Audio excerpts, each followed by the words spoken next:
A man with a history of drunk driving dating to the early 1990s is behind bars, accused of doing it again.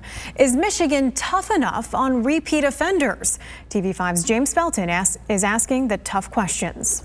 We've in the last 90 days had 3, I believe, that have been over 10 prior convictions for drunk driving that they've had on their record. Bay County Sheriff Troy Cunningham talking about repeat convicted offenders for operating under the influence. Earlier this week, Brian Van Herk, who has been convicted and served prison time for drunk driving, was stopped on his self-made motorbike on Wilder Road near Henry Street. Officers arrested him for operating under the influence. If Van Herk is found guilty in court, it would be another conviction for the same offense. Their licenses have been taken away by the state and stuff, but they're still making a choice to get in the vehicles and drive, and that's a lot of convictions to have. I mean, they obviously aren't learning the lessons. So does the criminal justice system need to do more to keep repeat offenders off the streets?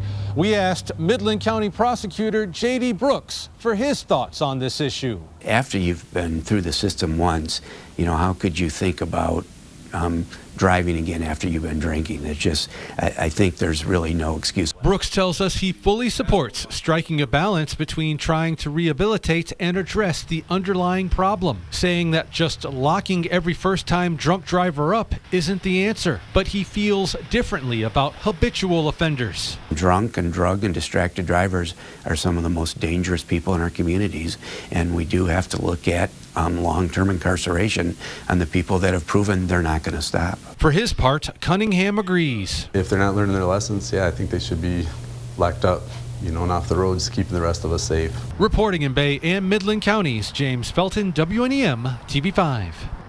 And here's a look at Michigan's penalties for drunk driving. A first offense can lead to a fine of up to $500, jail time, hundreds of hours of community service, license restrictions, and 6 points on your driving record.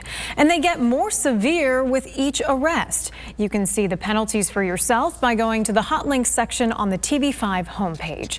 And if you have a tough question for us to investigate, make sure you give us a call at either of those numbers. You can also send us an email or get a hold of us on Facebook.